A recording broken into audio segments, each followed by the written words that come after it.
महादेवी वर्मा नहीं बनी है। अच्छा, और पहना दो। आप भी खड़े जाओ।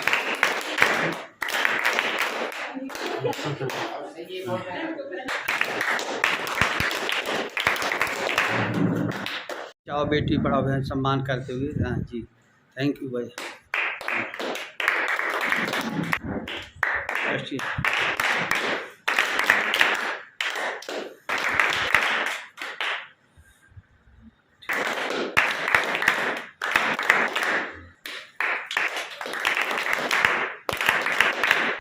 ये बालक ने प्रतियोगिता में बताया है। भारत के प्रथम राष्ट्रपति डॉक्टर रविशंकर के सम्मान विद्यालयों से बहुत बहुत शुभकामनाएं। चलिए बजाओ ताली बच्चे। अब याद रखना, पढ़ना सब लोग, ठीक है? बहुत बढ़िया। ये पुस्तक दीजिए इसको।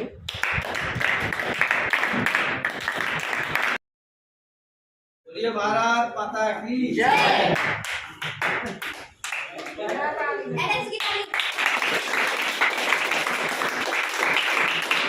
दोस्तों, मैं संतोष गंगेले कर्मयोगी आज एनएसएस के शिविर में पहुंचा। नया गांव में लगा है।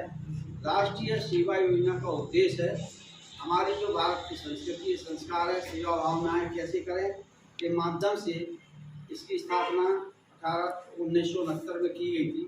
तो तब से चल रहा है। युवा कल्याण विभाग भारत सरकार की ओर से आयोजित किया जाता है। राष्ट्रीय सेवा योजना का उद्देश्य है हम देश की राष्ट्र की सेवा कैसे करें। इन 7 दिवस के शिविर के अंदर बच्चों को विभिन्न प्रकार से मोटिवेट किया जाता है। बड़े विद्वानों को बुलाया जाता है, क्योंकि निर्वाचन का समय चलने से राजनेता नहीं आ सकते हैं, इसलिए समाज से भी अधिकारी कर्मचारी आते हैं, बुद्धिजीवी आते हैं। बच्चों को जब मैं भी विद्यालय में 1980 में महाविद्यालय में पढ़ता था तो मुझे बड़ा शौक था, और हम लोगों ने उस समय पे 2 किलोमीटर की रोड का निर्माण कच्चा करके गड्ढे भरे थे, पूरा मेहनत करके। हम किसान के बेटे या मजदूर के बेटे थे, तो हमने तय किया था। आजकल के बच्चे तो कोई मेहनत नहीं कर पाते, लेकिन हम ये ध्यान रखें बच्चों, तो शिक्षा से पहले हमें संस्कार जरूरी है। हमारी भारत की संस्कृति की इस बात को सोचें, गरीबी क्या होती है, दीनता हीनता क्या होती है, करुणा क्या होती है। अगर इस बात को बच्चों के मन में बैठ गई तो जीवन हमारा सफल हो जाएगा। मैं आपको बताना चाहता हूँ, मैं छोटे बहुत परिवार का हूँ, सब लोग जानते हैं, मेरे सर भी जानते हैं, आप भी जानते हैं, करते हैं। मुझे 17 वर्ष हो गया मुझे बुंदेलखंड की मोटरसाइकिल से यात्रा करते हुए। 17 वर्ष में हमारा कोई हम एनजीओ नहीं चलाते, कोई सरकारी नौकरी नहीं करते हैं। हमारा एक काम है, घर से हमने माला लेना, किताबें लेना, 100 रुपये लेना, 1000-1500 रुपये पर डे हम खर्च करते हैं। कहाँ से आता है ये पता नहीं, ईश्वर देने वाला है। क्योंकि हम तो बस इतनी कहते, इतनी शक्ति हमें दे न दाता, मन का विश्वास कभी कम होना, हम चले नेक रास्ते पर भूल कर भी कभी भूल होना। बोलिए भारत माता की जय, सरस्वती माता की जय।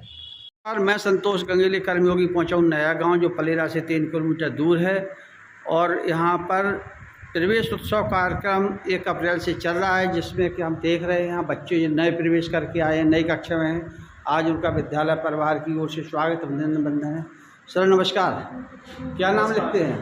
धनवंतरी सिंह राय। राय जी जी। और आपका क्या नाम है? अमर सिंह यादव। काशीराम यादव जी।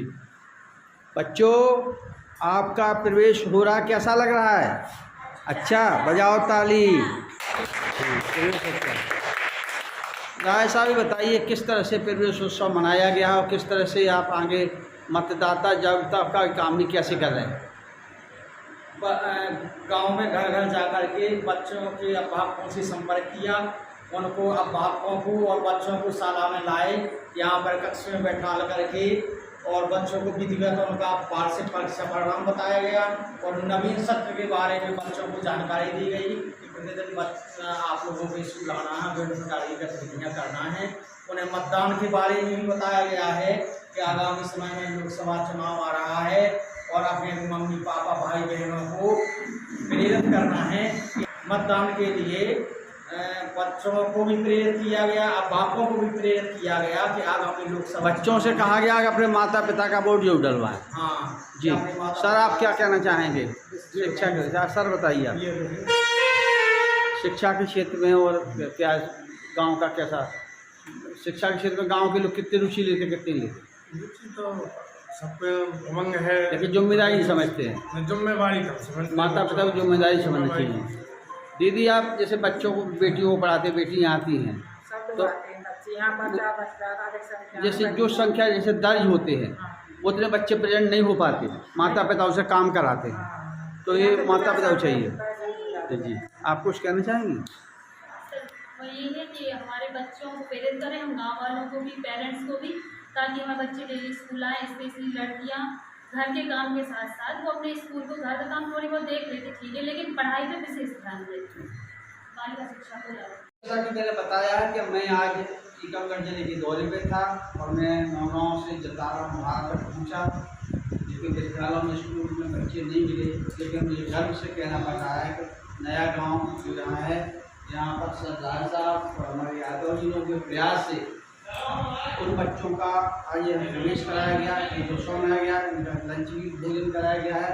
सभी बच्चों के प्रयास होता है, तो शिक्षक और माता पिता तो ईश्वर के तुल्य होते हैं, इसलिए बच्चों को भी चाहिए कि अपने माता पिता को उनका सम्मान करें और माता पिता को भी चाहिए कि बच्चों को शिक्षा से पहले संस्कार दें। हम पूंजी कमा रहे हैं, धन कमा रहे हैं, किसके लिए कमा रहे हैं? औलाद के लिए, संतान के लिए।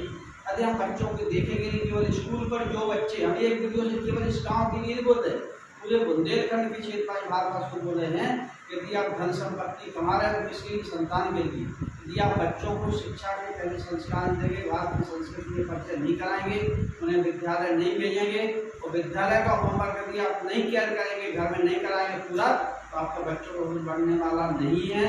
शासन की नीतियां हैं, आप लोग पूरा प्रयास कर रहे हैं। जैसे आपने कहा राज साहब ने कि हम घर घर जा रहे हैं, सुबह से आते हैं, 10 बजे से गाँव में फेरी लगवाते, चक्कर लगाते, मैडम भी जा रही हैं, वे ही जा रहे हैं, लेकिन बच्चों को तो गर्मी है, लेकिन हमारा निवेदन है कि जुलाई से सब बच्चों को न्यूज़ भेजें, बच्चों को होमवर्क भी पूरा दिन देखें, काम कराएं। सभी को 9 वर्ष की और फिर सभी बहुत बहुत शुभकामनाएं। जय हिंद, जय भारत।